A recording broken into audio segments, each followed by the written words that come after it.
No matter where you go on Earth, in nearly every ecosystem, there are native species and invasive ones.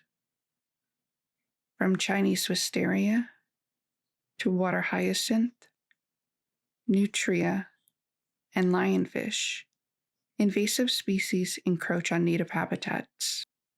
According to the National Invasive Species Information Center, overseen by the U.S. Department of Agriculture, an invasive species is a species that is not naturally occurring to an ecosystem, that also causes or will cause harm to people, the environment, or the economy. So, how do organisms come to inhabit non-native ecosystems?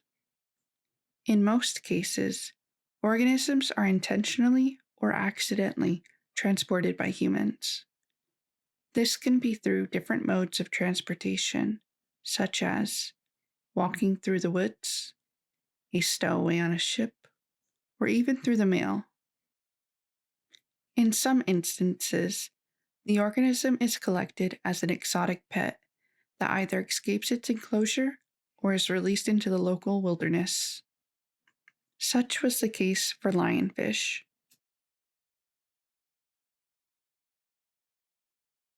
One of the most notorious invasive animals is the lionfish. Lionfish belong to the genus Pterois. Within the genus, there are two species, Pterois folitans, known as the red lionfish, and Pterois miles, the devil firefish. Both species are characterized by their unique maroon and white striping and their 16 spines. Those spines are not just eye-catching, they're venomous. Lionfish transmit their venom, a combination of protein, neuromuscular toxin, and acetylcholine, from glands within their spines through a simple penetrative prick. The effect of their venom, when stung, range from pain and sweating to trouble breathing and paralysis. Where did they come from? Lionfish originate natively from the Indian and the Pacific Ocean in a region called the Indo-Pacific. Now, they currently thrive along the southeast coast of the United States, the Caribbean, and the Gulf of Mexico. The exact circumstances of how they got to the Atlantic are unknown. However, as lionfish were a popular exotic fish for home aquariums, it is presumed that the species was dumped into saltwater sources by collectors who no longer wanted them. This probably occurred in the United States along the coast of Florida in the mid-1980s, which is when they were first seen in the area. While the owners may have assumed that dumping their pets was more humane than euthanizing them, the action of introducing species to places they are not indigenous to has an extremely harmful effect on the ecosystem and will forever change the dynamic of that region. So why is it problematic that lionfish are living in the Atlantic Ocean? Generally, species in their native habitats have their populations maintained by an array of natural factors. These factors include, but are not limited to, reproductive rates, competition for food and space, predation, and tolerance limits. In the Indo-Pacific, the lionfish population is kept regulated by their natural predators, groupers, large snapper species, sharks, and moray eels. Therefore, in the Indo-Pacific, the lionfish population is relatively low. The issue lies in their invaded habitat. Lionfish are a generalist species, meaning they tolerate a wider range of environmental factors than a specialist species. They inhabit ecosystems that maintain warm coastal waters, leading them to thrive in the Gulf Coast region off the peninsula of Florida at depths from the shoreline to as deep as 600 feet. The most detrimental type of invasive species are R-type reproducers.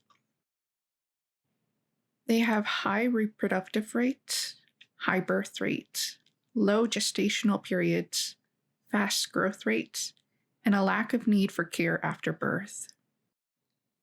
They require little investment for survival. This is also true of lionfish and their young.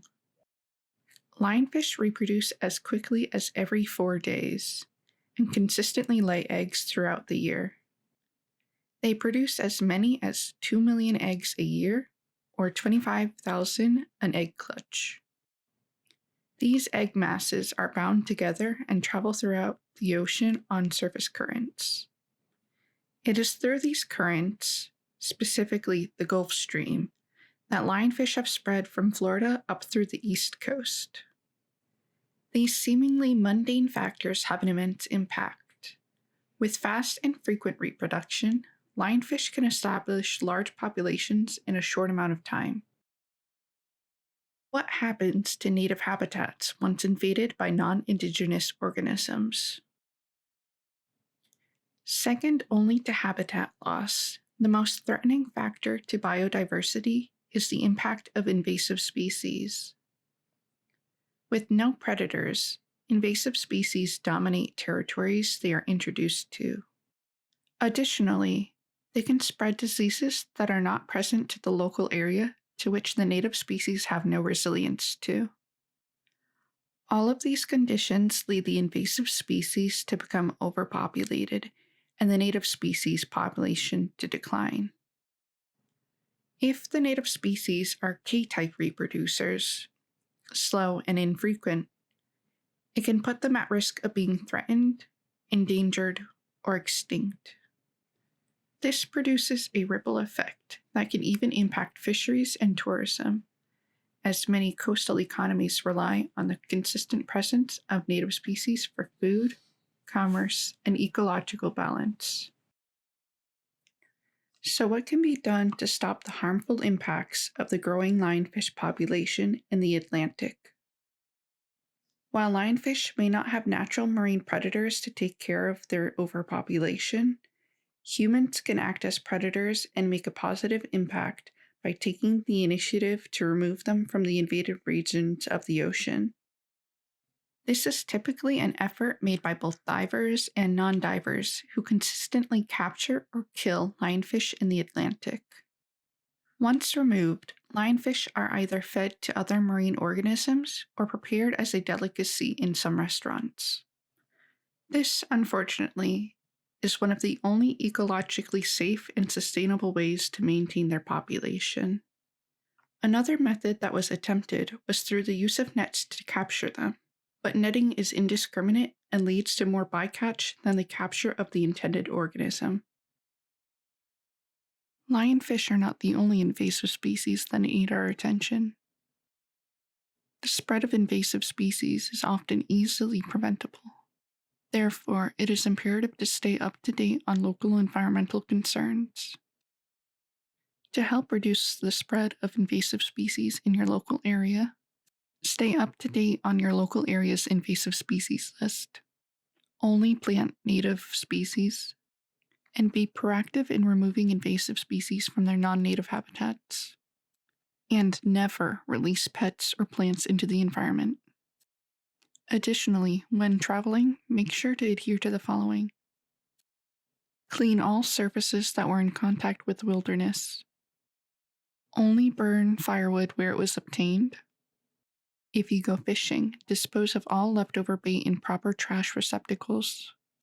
If you have any questions or you are unsure of the proper measures, contact your local wildlife care personnel or organization.